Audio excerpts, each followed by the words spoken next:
최상철의 사람나라 4.15 전쟁 7번째 마지막 승부 재검표. 저는 이게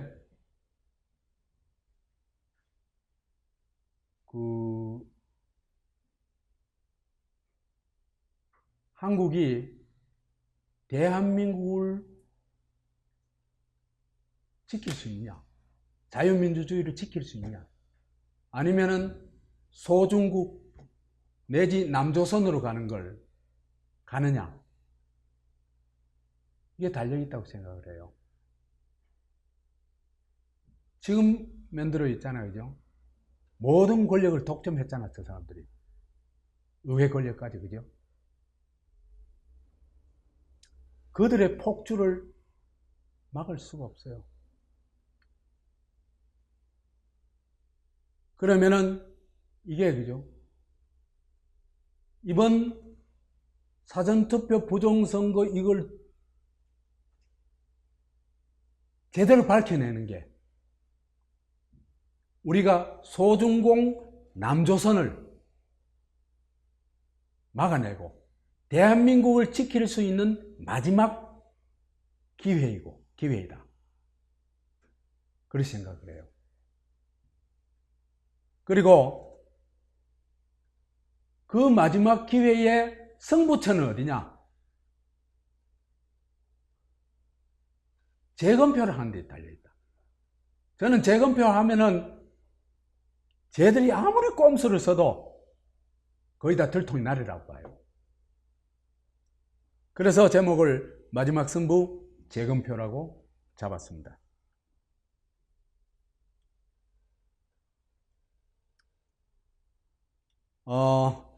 총선이 투표를 마치고 나서 출구조사 발표가 있었죠. 조사는 같이 하고, 그러니까 예상은, 획득 의석수 예상은 따로 했죠, 그죠? 그래서 KBS, MBC, SBS 따로 했는데 거의 비슷하게 했습니다.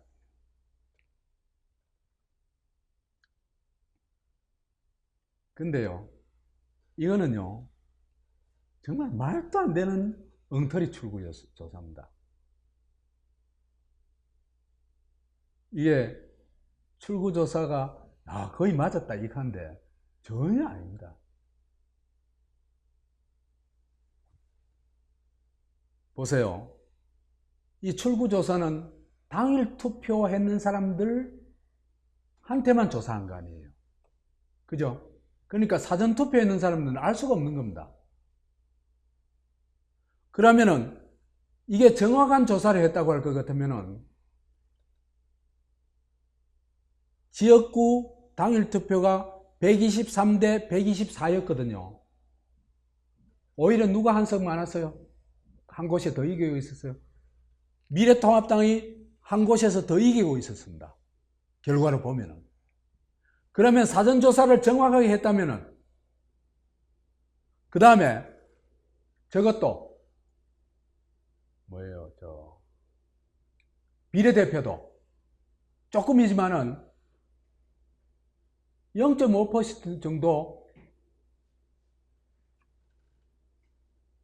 미래한국당이 높아요. 그러면은 박빙의 승부, 비슷한 의석 얘기가 나와야 될 거 아니에요, 그죠?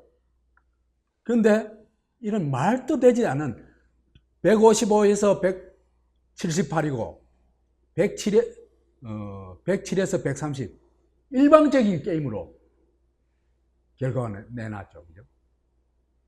이거는 순엉터리 조사인지 아니면 무슨 야바위인지 진짜 검증을 해봐야 됩니다.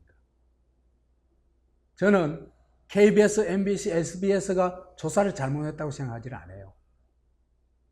거대한 음모가 있다고 생각을 해요. 아니면요, 이런 조사가 나올 수가 없어요. 의석수가 거의 똑같이 나왔는데 어떻게 이런 조사가 나올 수 있어요?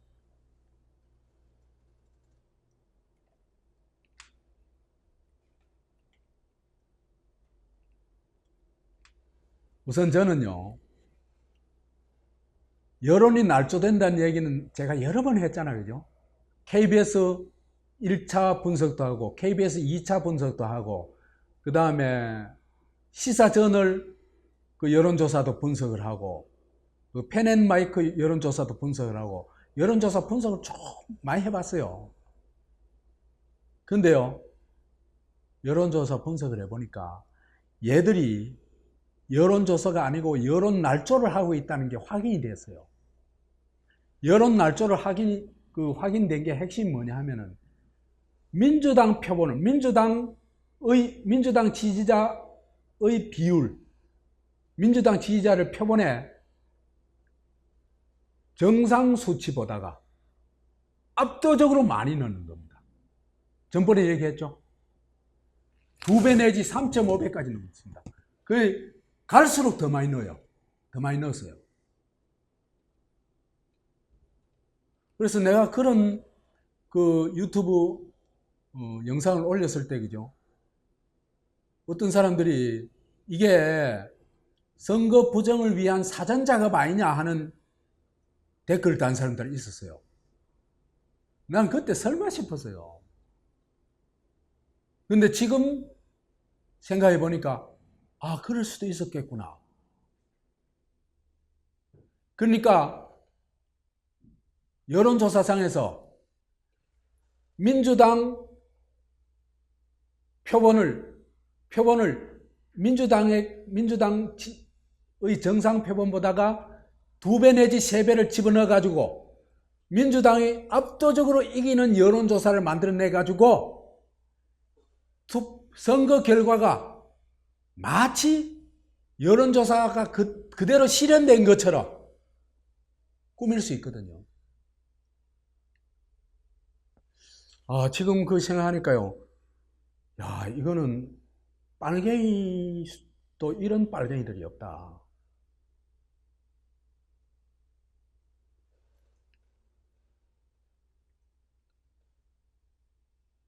아까도 알다시피, 그 다음에요, 여론조사가 그래서 보면 출구조사에서요, 엉터리 출구조사를 했죠. 그죠? 아까 얘기했죠. 그죠? 근데 이게요, 엉터리 출구조사가 흔들린 예측이 되어버렸어요. 정확한 예측이, 거의 정확한, 정확까지는 아니라 유사한 예측이 되어버렸어요. 보세요. 당일 투표 득표율에서는 초박빙 승부였습니다. 그죠? 123대 124, 33.35대 33.84. 이래가지고, 오히려 있잖아. 그죠?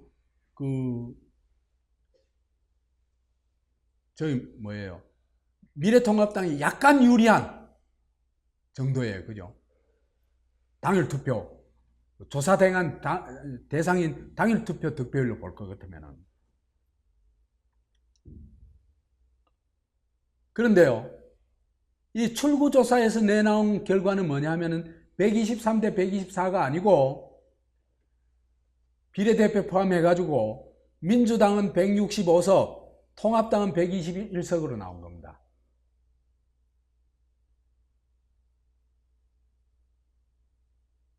그러니까 투표 당일날 당일 투표를 기준으로 할 것 같으면은 사실은요, 민주당이 140석, 통합당이 143석이 될 수 있어요. 무슨 얘기냐 하면은 민주당은 지역에서 당일 투표 지역에서 123석하고 저거에서 17석 얻었잖아요. 그죠?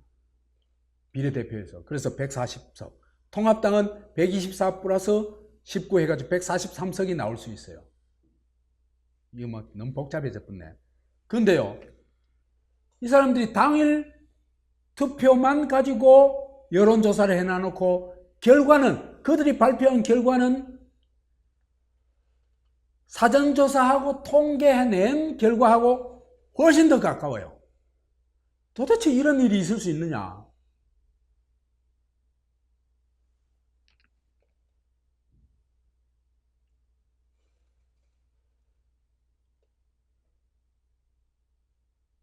그래서 당일 투표만 했을 때는 140대 143인데 사전 투표를 합했을 경우에는 180대 103이죠. 그죠? 이해가죠? 이 어마어마한 차이가 난 겁니다. 그런데 얘들은 그 어중간한 중간에 얘기를 하면서 어디에 더 가깝게? 사전 투표를 포함한 수치에 더 가깝게 결과 예측을 한 겁니다. 이게 왜 이럴까? 그러고요. 언론사뿐만 아니라 또 놀라운 게요. 족집게 예측이 선거 전부터 나왔다는 겁니다. 뭐냐 하면은 선거전략본부인가 거기에서 그죠? 지역구에서 민주당이 163석 차지할 걸 정확하게 예상을 했대요. 그 다음에 유시민이가 선거 며칠 전에 그죠? 범진보가 180석 얻을 거다. 그 얘기했잖아요. 이 사람들 무슨 미래를 보고 온 사람들 같아요. 응? 보세요. KBS, MBC, SBS, 유시민, 양정철, 이건영 이런 사람들이 하나같이 미래를 보고 왔죠. 어떻게 이런 일이 일어날 수 있을까?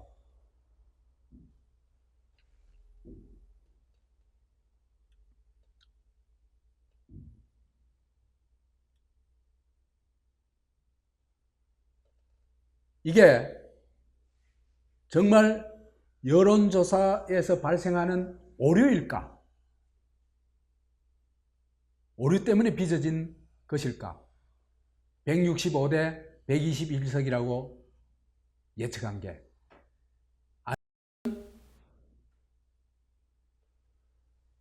작품일까? 내가 볼 때 작품일 가능성이 굉장히 높다는 겁니다. 여론조사에서 출구조사까지 이게 기획작품 냄새가 난다. 그렇다면 이게 누구 작품일까? 지금 봐서는 양정철 작품일 가능성이 높습니다. 그 다음에 유시민은 나대기 좋아하죠. 잘난 체하기 좋아하니까 이 청기누설을 해버린 겁니다. 180석이라고.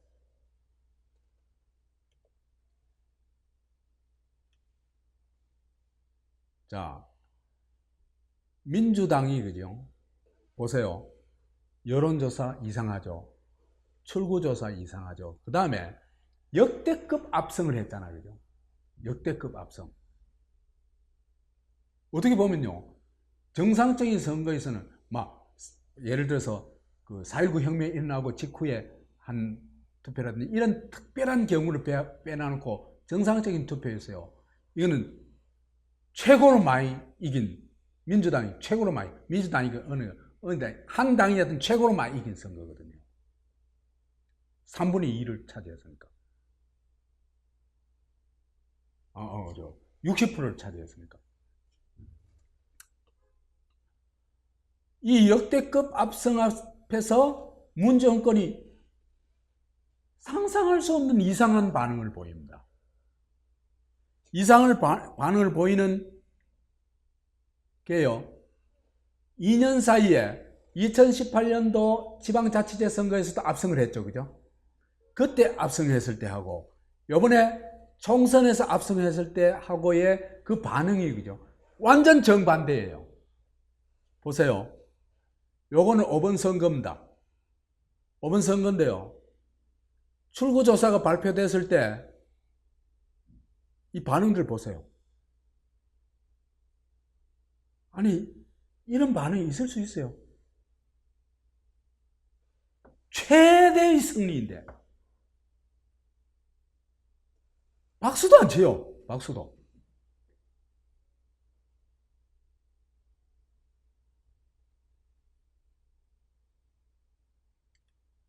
우희종이라는 사람이 서울대 교수했던 사람인데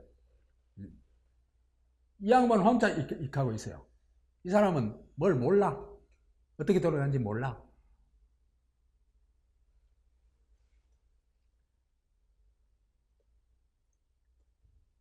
근데 2018년도에 지방선거에 완성했을 때는 환호작약을 합니다. 이거 보세요. 아까하고 뭐 완전 딴판이죠. 왜 이럴까? 지방선거 승리하는 거하고 총선 승리하고 하는 거하고 의미가 어느 게 더 클까? 게임이 안 되죠. 총선 승리는 뭐 모든 법을 거기서 제정하는데 그 지방선거 그거하고 지방 권력하고 그 게임이 돼요.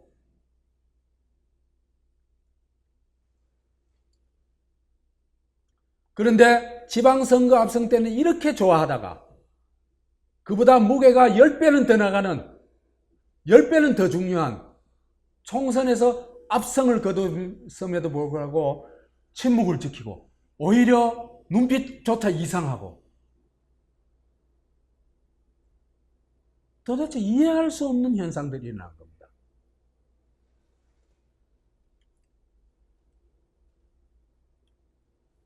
문재인은요, 위대한 국민의 선택이다, 국민이 자랑스럽다 이런 반응을 보이고 그 다음에 곧바로 그죠, 뭘로 갔냐 하면요, 이제 코로나 사태는 이제 더 이상 코로나 장사를 할 수가 없죠. 해봐야 뭐 덕될 것도 없죠. 이제는 뭐 거의 환자도 뭐 극히 소수만 발생한대요. 그죠? 그래가지고 어디로 갔냐? 경제 공황몰이로 갑니다. 그래서 지금 대공황 후 최악의 경기 침체다. 그러니까 똘똘 뭉쳐가지고 이 위기를 극복해야 된다. 이렇게 나옵니다. 선거 끝나자마자.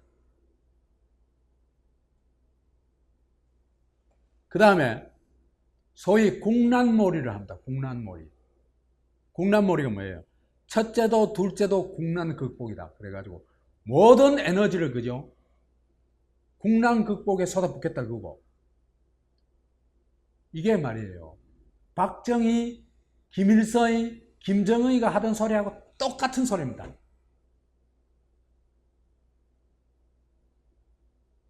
그죠? 제일 통치하기 쉬운 게 그죠? 어마어마한 위기를 조장하는 겁니다.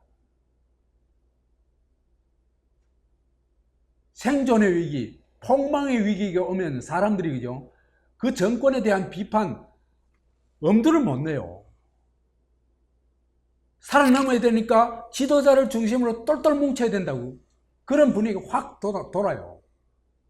그거 가지고 지금까지 3대 세습까지 한 게 누굽니까? 북한 아닙니까? 그래가지고 위기를 몰아가지고 위기 조장을 해가지고 지금 글로 몰고 가고 있거든요.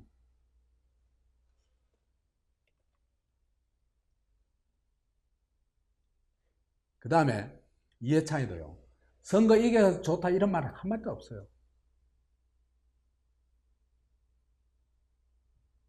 놀랍죠?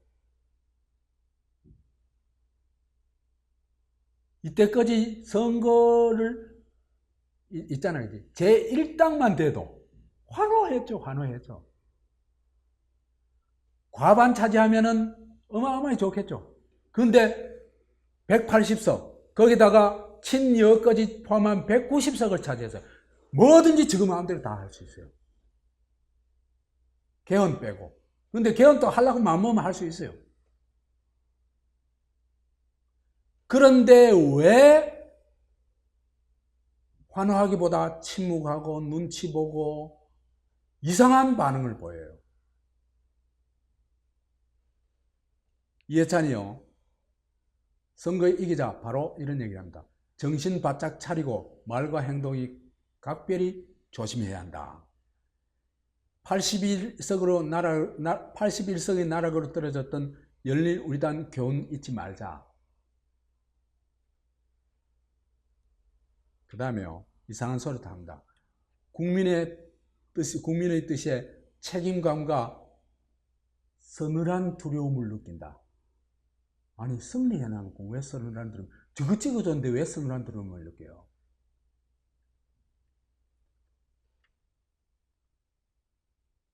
양정철이는요,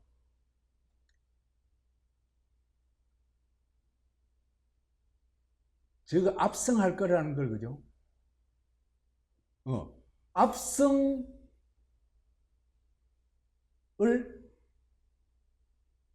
딱 그 예상하고 있었어요. 정확하게 알고 있었어요. 그래서 양정철이가 투표일 전에 이런 얘기를 합니다. 투표일 후의 얘기가 아니고 9개월 전부터 극비 진행해왔다. 그래서 민주당이 빅데이터 시스템 효과를 보고 있다. 그래가지고 이번에 압승할 거다. 아니, 뚜껑도 열기 전에 알고 있어요.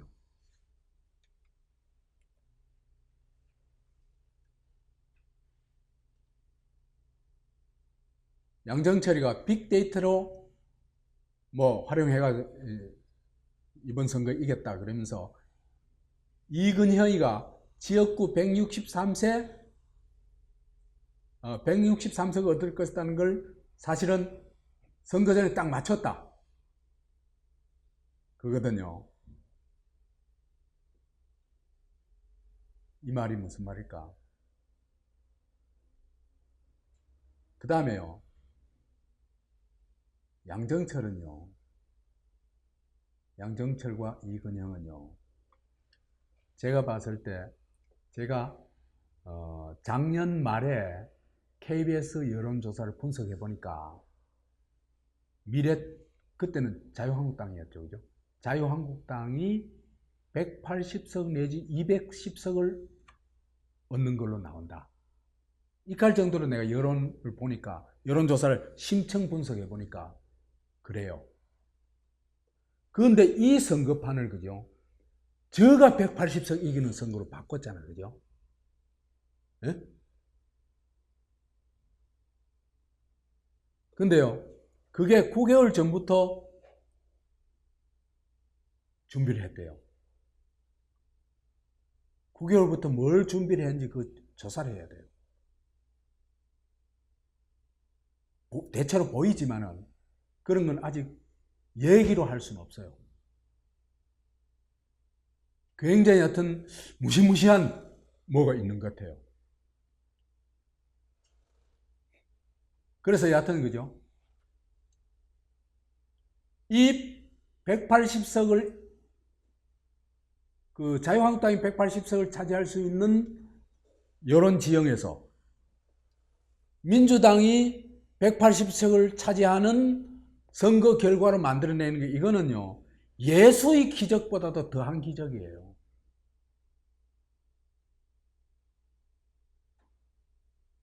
있을 수 없는 일이에요. 근데요, 그러니까 이 사람은 지금 민주당으로, 그 다음에 문재인 정권으로 봐서는 1등 공신 정도가 아닙니다. 정권의 은인입니다. 정권의 은인. 근데 총선 압승 다음날 바로 야인으로 돌아간다 그래요. 그러면서, 그죠? 뭐라 그러냐면은 총선 결과가 무섭고 두렵다 그래요. 이게 민주당이 보인 반응하고 똑같아요. 무섭고 두렵다. 말하자면은 KBS, MBS, SBS 여론조사 한 정도의 그 의석을 예상했는데 제가 그보다 더 많이 얻어버린 거예요. 네?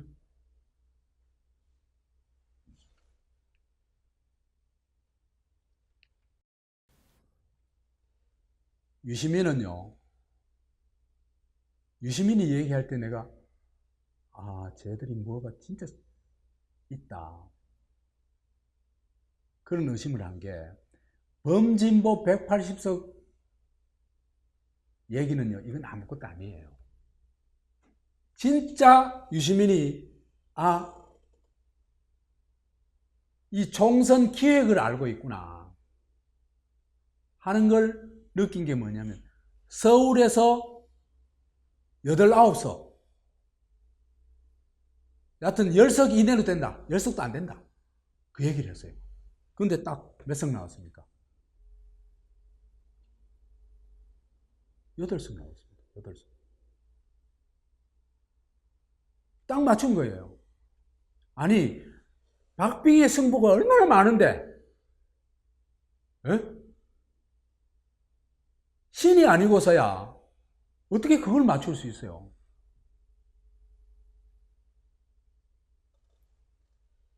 그리고 유시민이 선거 이후에 저가 해야 될 일을 딱 예시를 합니다.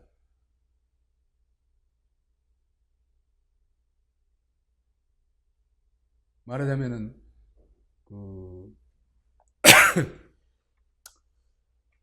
유시민이 선거 이후에 우리가 해야 될 일, 문정권이 해야 될 일, 핵심이 뭐냐?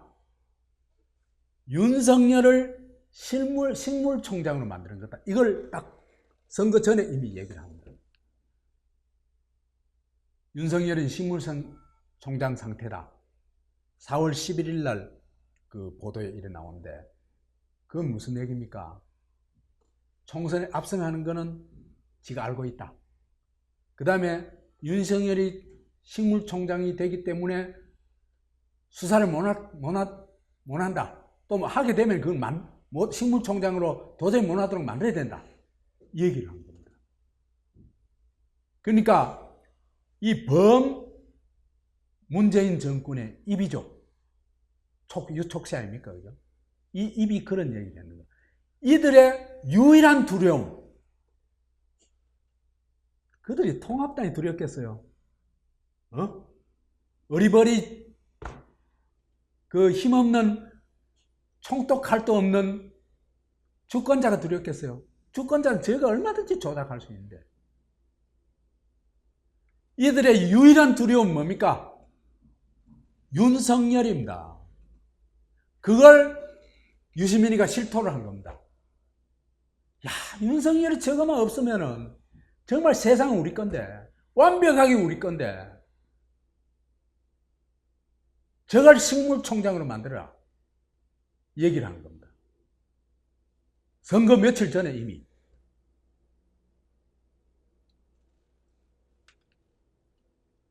그리고는 정치평론 은퇴를 한다.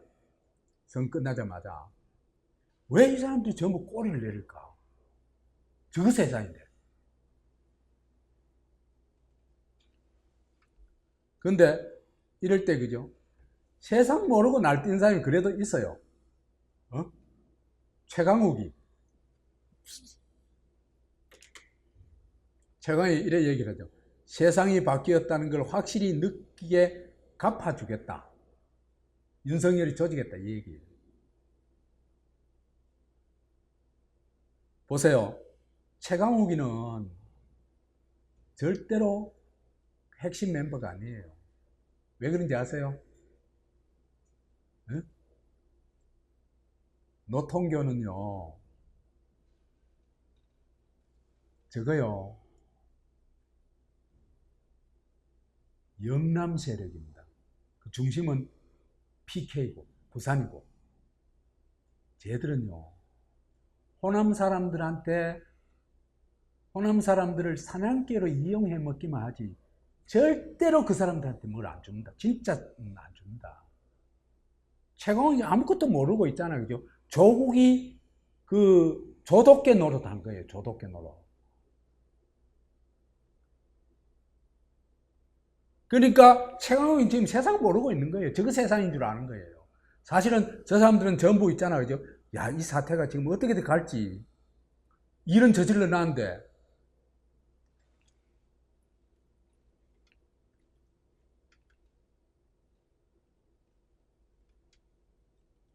근데 남형희란 인천에서 출마한 민주당 후보가 이 사람이 최소 표차로 낙선을 했거든. 171표 차로 윤상현한테 졌거든요. 이 사람이 사고를 쳐버렸어요. 그 과정을 좀 설명하도록 합시다. 15일 날 총선으로 민주당이 압승했죠. 그 다음에 16, 17일 날 사전투표 의혹이 폭발적으로 나오죠. 그죠? 그 다음에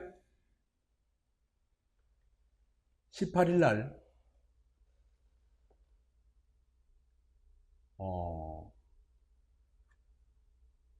민주당과 남영희가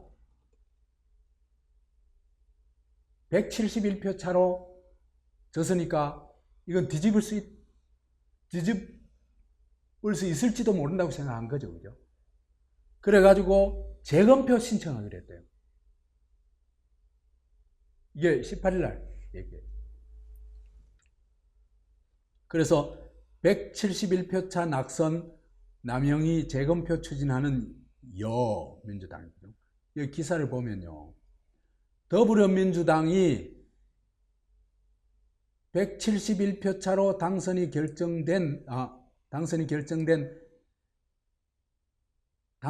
결정된 인천 동구 미추홀 구을 선거구에 재검표를 추진할 예정이다. 이게 남영희 혼자 한 게 아니에요. 민주당이 추진한 거거든요. 그래서 이걸 어디서 했냐면은 민주당 중앙당 법률지원국에서 이걸 추진한 거예요. 그러니까 남영희 지가 하고 싶어 한 게 아니라는 거예요.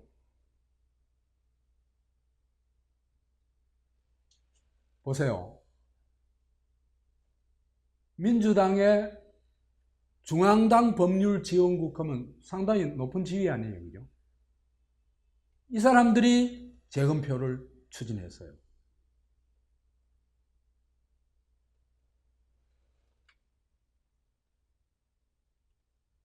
그런데요, 20일 날, 이틀 후에, 나도 우연히 이제 보게 됐어요. 생방송을 보게 됐어요.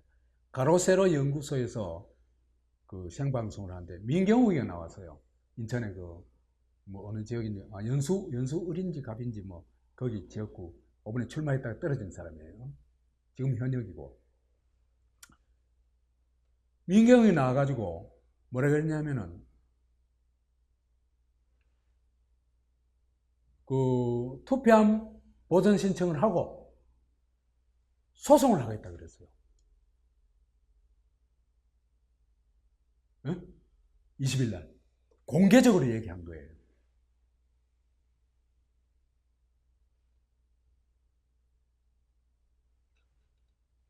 그래 되자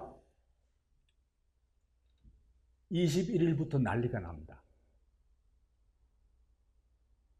재검표를 하면 어떻게 됩니까? 재검표를 또 기계로 하진 않겠죠. 그건 당연히 수개표 하겠죠. 그죠? 수개표를 하면은 만약에 사전투표의 부정이 없었다면은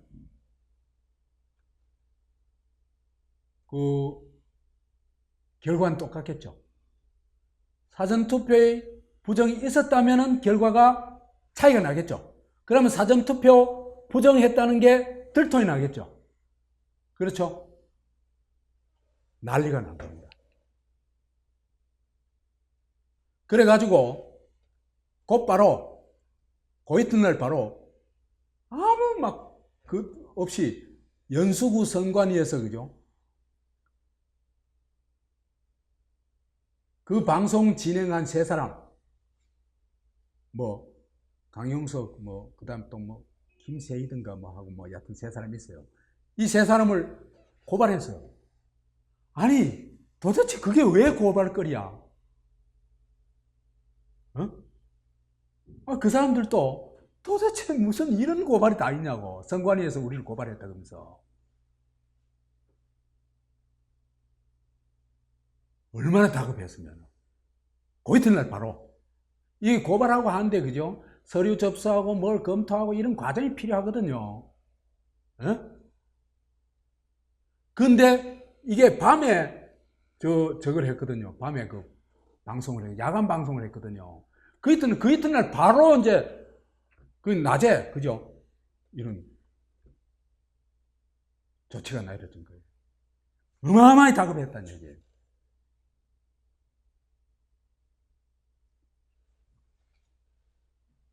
그 다음에는 그러자 그날 저녁 때쯤인가 21일 날 바로 남영희가 재검표 포기를 합니다. 페이스북에 올려요. 포기한다고.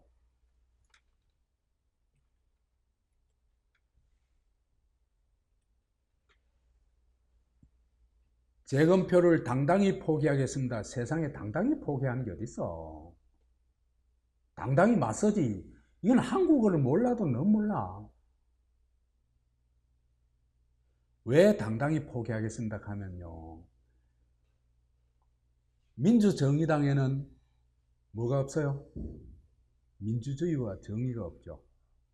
그렇죠? 여기에 당당히 포기하겠습니다 하는 것은 뭡니까?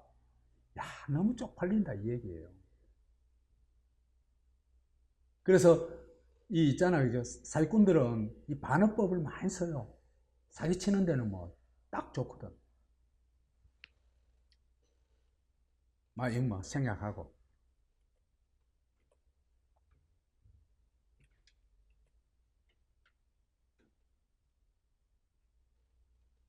그 다음에요. 그러니까 18일 날 남영희가 재검표 요청하겠다. 하겠다. 그리고 20일 날 민경우가 나와가지고 선거소송 하겠다. 그러니까 21일 날 바로 그 방송했던 세 사람 고발하고, 그 다음 22일 날은, 이건 인천 연수구 선관이고, 22일 날은 그 이튿날은 중앙선관위가 났습니다. 뜨겁다는 얘기예요. 네? 이거 어마어마한 문제다. 이걸 중앙선관위가 액션으로 보여준 겁니다. 말과 액션으로. 말도 그렇고요. 액션으로 보여준 겁니다.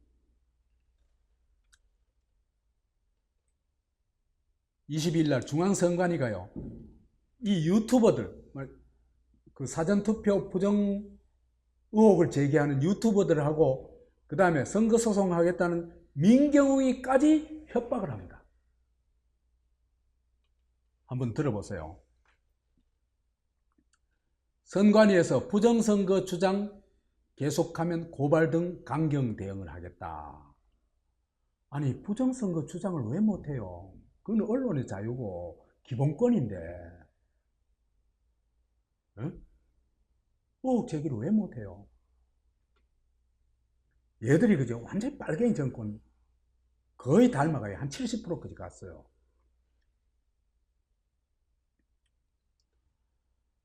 중앙선거관리위원회는 22일 보수 유튜버와 민경욱 미래통합당 의원 등이 부정선거 의혹을 제기한 데 대해서 이렇게 얘기를 합니다.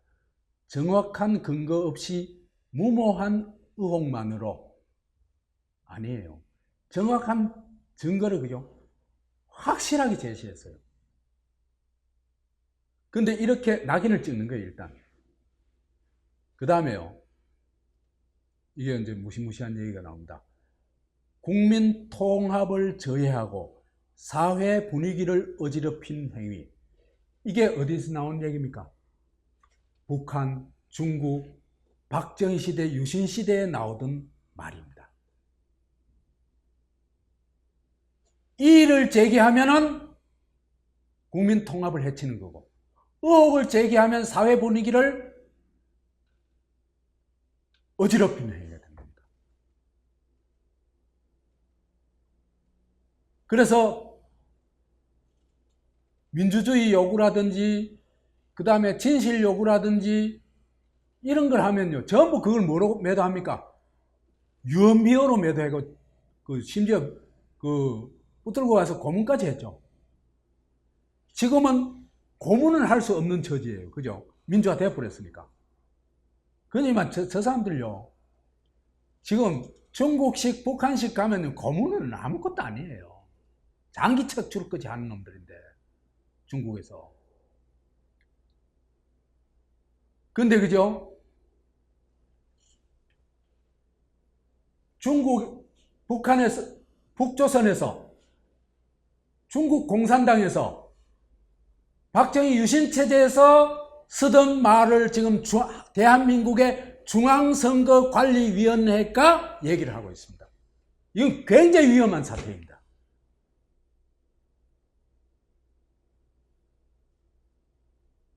이 사람들이 어디로 가려고 하는지 딱 보이죠?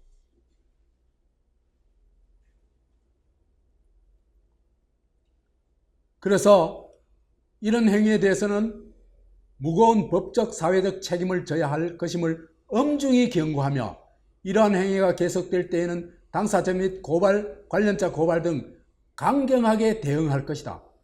그냥 고발하면 되잖아. 그러니까 이거 보면 그죠? 유튜버하고 의혹 제기한 유튜버하고 소송하려고 하는 그 민경욱이를 사잡아가지고 국기문란 행위로 지금 국기문란의 범죄자 취급해가지고 처단하겠다는 얘기죠. 그 얘기죠, 그죠? 이 지금 무시무시한 시대로 들어가는 게 언어에서부터 나타나고 있는 겁니다.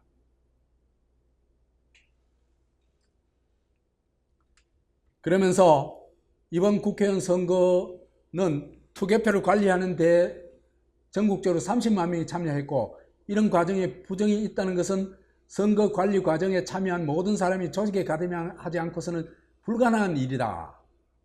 이게 선관위와 여당과 그 다음에 뭡니까 하태경 또 그 이름 뭡니까 이준석 이런 친구들이 하는 얘기들입니다. 컴퓨터 공부했던 이준석이가 그런 소리 하는 거 보면 참 절망스러워요. 아니 컴퓨터 조작의 가능성은 그거는 있잖아, 그죠? 부정선거에 대해서 조금만 관심 있는 사람은 그건 다 아는 사실이에요. 아니 한국의 그 개표 분류기 가지고 가가지고 이태리에서 이란에서 얼마 전 이란에서 개표 부정을 했거든요.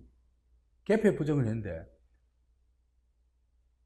그 전산 개표를 했을 때는 1300 몇 표였는데 그걸 수개표를 다시 이제 해보니까 115표였어요.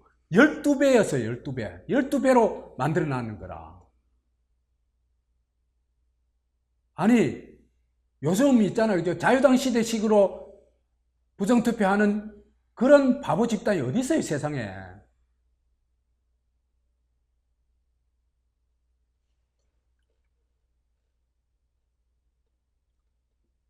그래서 아예 부정선거는 불가능하다고 선언해버리는 겁니다. 그래가지고 의혹 제기를 문천봉쇄하고 아까 얘기한 거 있잖아요, 그죠? 이걸 그 국기문란 으로 다스리겠다는 거예요. 국가 통합을, 국민 통합을 저해하고 사회 분위기를 흐리는 존재로.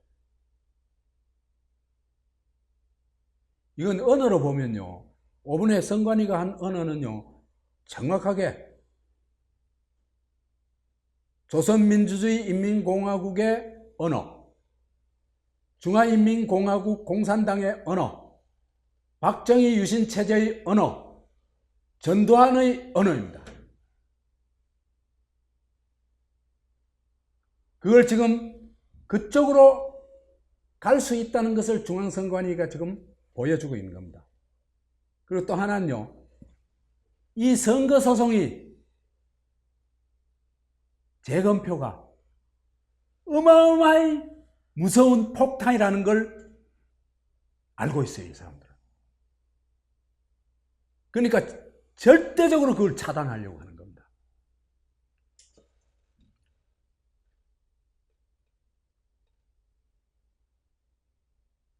이들은요, 자유민주주의를 부정하고 있어요.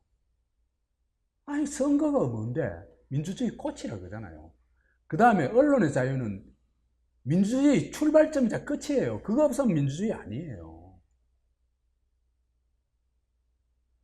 근데 이 사람들은 초헌법적인 헌법에 보장된 불가침의 기본권에 대해서 지가 입맛대로 그저 국민 통합을 해치니 사회 분위기를 어지럽히는 행위니 이래가지고 초헌법적인 심판을 하고 있는 겁니다. 이게 반헌법 세력입니다. 바로.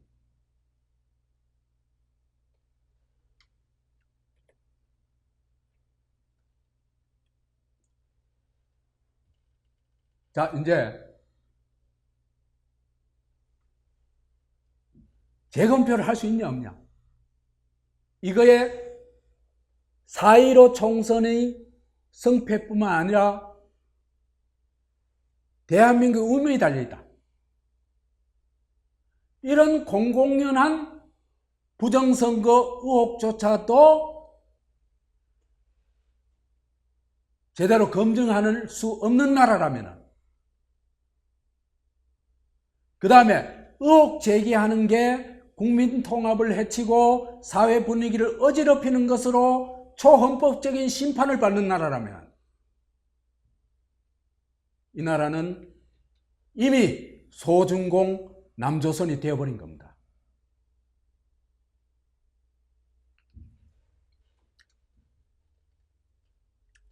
(4.15) 총선에서 사전투표의 컴퓨터 조작 의혹은 전번에 강의를 했죠, 그죠? 여기서 참 정말 반길 일은 집단지성이 부활하고 있다는 겁니다. 이 주권자가 눈을 뜨기 시작했다는 겁니다. 그래서 민주주의 수호와 실사구실을 추진하고 있다. 그래서 사전투표 컴퓨터 조작의 비법을, 그들이 행한 비법을 이제는 거의 발견했다.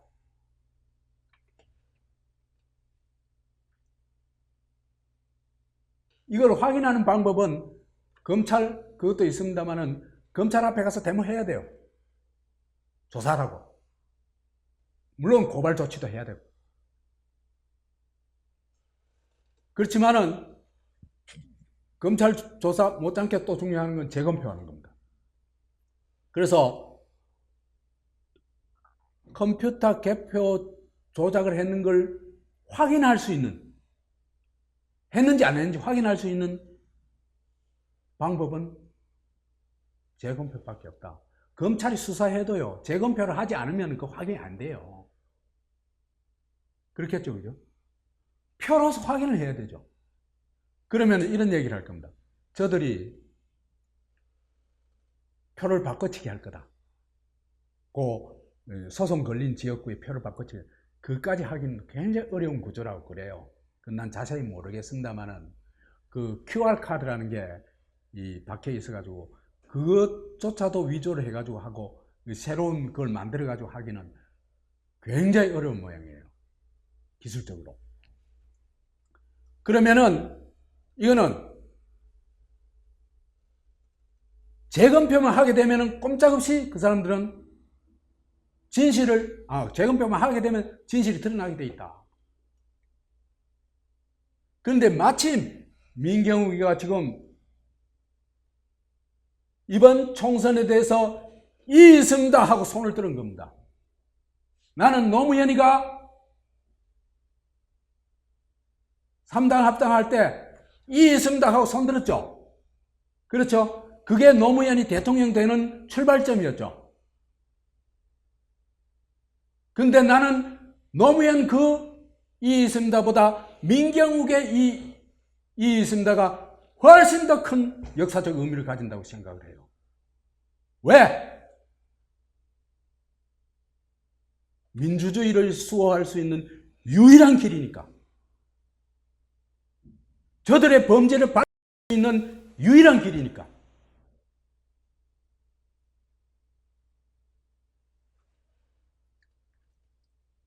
그러니까 문 정권의 지상명령이 뭐겠어요? 재검표를 막아라 그랬죠. 그렇겠죠? 왜 남영희가 갑자기 재검표 포기를 하고 선관위가 유튜버를 고발을 하고 중앙선관위가 유튜버와 민경욱을 협박하고 왜 그런지 딱 보이죠, 이제. 왜? 이거는 적의 알몸이 다 드러나기 때문입니다. 적의 범죄가 다 드러나기 때문입니다.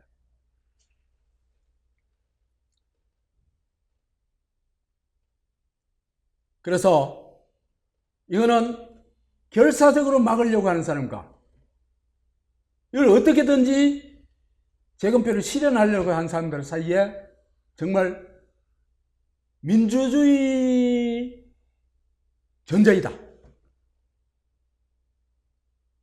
이 싸움에서 문재인 정권이 이기면은 대한민국은 끝난다.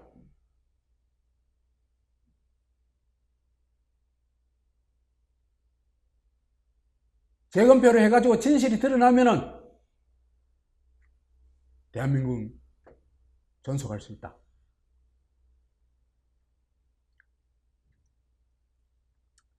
이 싸움에서 주권자가 지면은 일당 독재, 정치 종교 국가로 전락할 겁니다. 이미 5권을 확보했다는 건, 독점했다는 건 이미 초독점 권력이 탄생한 겁니다. 이런 5권을 다 거머쥔 권력이 지금까지 없었어요. 군사정권 외에는. 그래 되면은 앞으로는 실사구시 하면은 그죠? 뭐 취급하겠어요? 국민화합을 막고 사회 분위기를 어지럽히는 위험 인물로 낙인 찍히고 또 더 나가면 처벌받게 됩니다. 그래서 이 나라는 대한민국에서 소중국, 남조선으로 바뀌어 나갈 거다. 그 핵심이 뭐냐? 국가를 사유화하는 거다.